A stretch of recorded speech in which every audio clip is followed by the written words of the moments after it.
Hi, my name is Linda Cirulli-Burton, and welcome to this channel named Above the Battleground ACIM.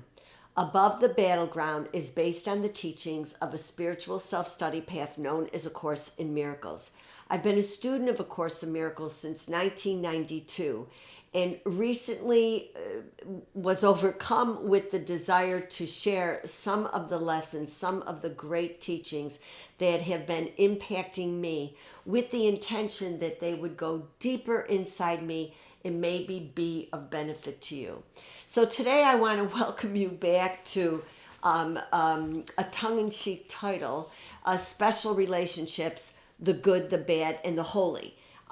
Based loosely on the title of a Clint Eastwood spaghetti western of that title, The Good, the Bad, and the Ugly.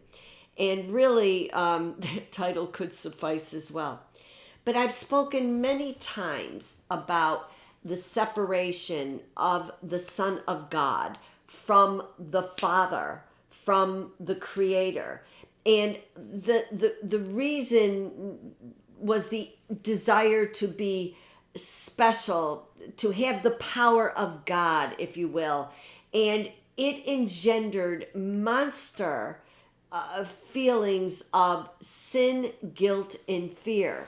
And it ultimately ended up in, mythologically speaking, it ended up in splitting off from the God mind and then further splits between a right mind and a wrong mind. And the wrong mind consists of the ego mind that made up our brains and our bodies in trillions of forms.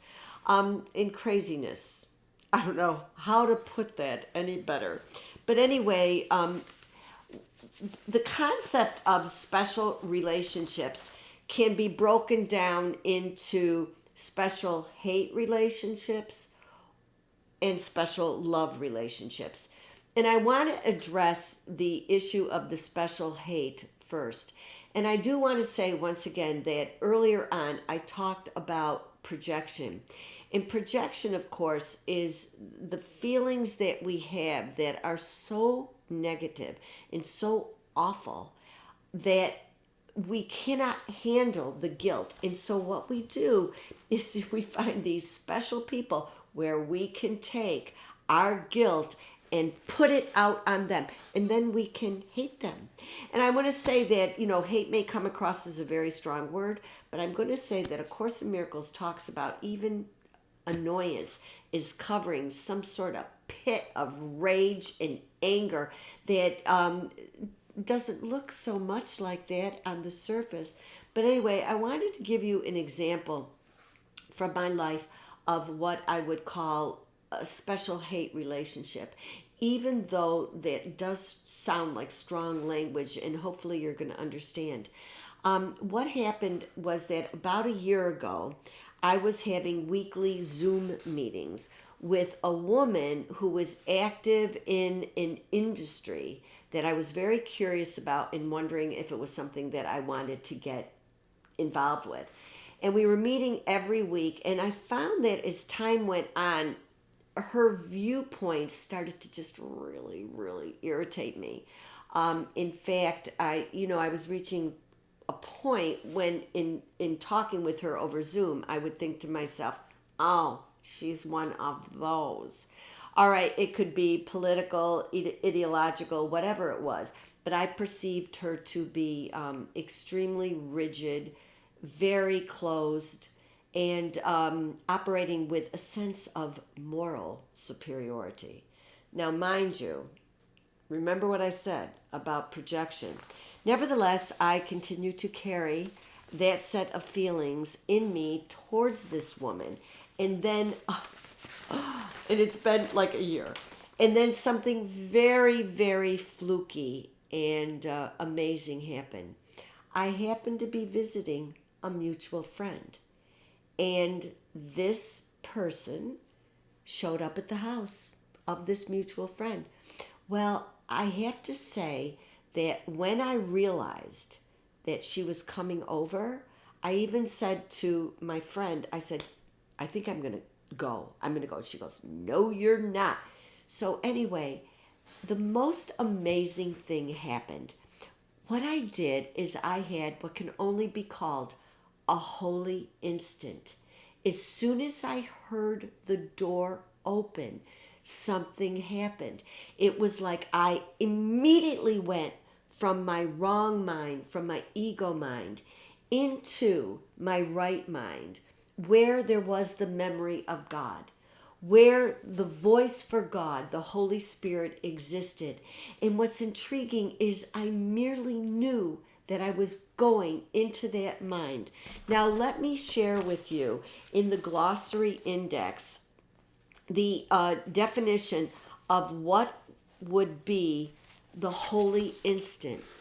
The instant outside time in which we choose forgiveness instead of guilt, the miracle instead of a grievance, the Holy Spirit instead of the ego, the expression of our little willingness to live in the present, which opens into eternity, rather than holding on to the past and fearing the future, which keeps us in hell.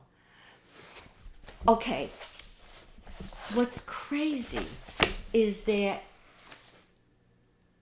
I really had never met this woman in person.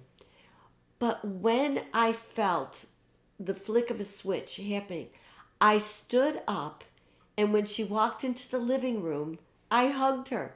It was, after all, after weeks of Zooming, that was the first time that we saw each other in person. And I'm going to tell you, we sat at that table for, I think it was maybe 30, 45 minutes, and I loved her. I loved her. It was amazing. And I think the element, the word forgiveness, which I have certainly shared before, but I think it's really, and I do love the glossary index because it takes all the craziness that runs around in my head and it simplifies things. And this is what the definition is of forgiveness. Looking at our specialness with the Holy Spirit or Jesus without guilt or judgment. It's also our special function that shifts perception of another as enemy, special hate, or, and I'll get into this, savior idol, special love, to brother or friend, removing all projections of guilt from him.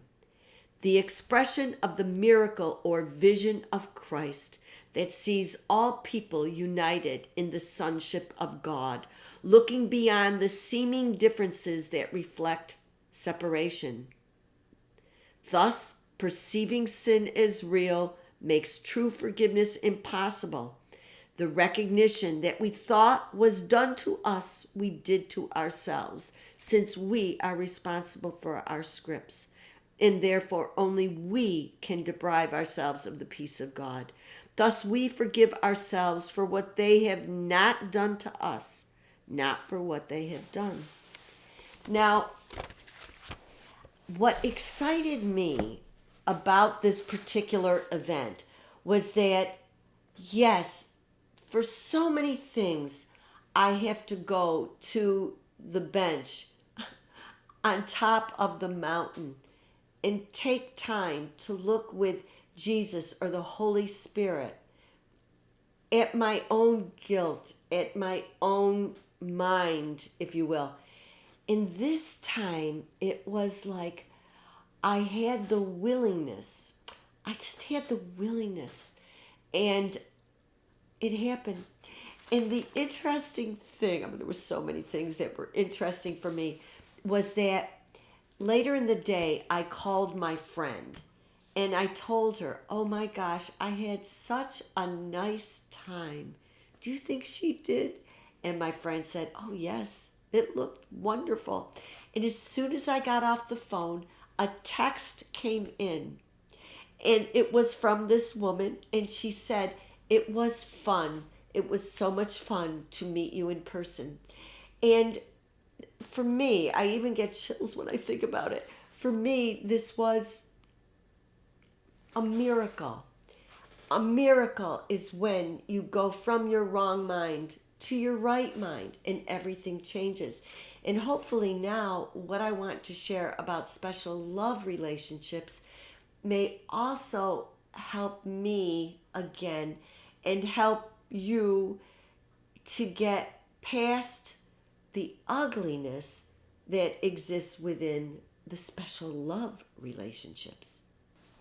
Well, originally I intended on doing a part one and a part two to special relationships, but I'm realizing that I spent a longer period of time than I thought when I was addressing special hate relationships. So I think what I'm going to do is I'm going to have a part three to special relationships, the good, the bad, and the holy, and concentrate on special love relationships, which really are one of the absolute most powerful ways that the ego does a number on us. So thank you for joining me today, and I look forward to seeing you again soon.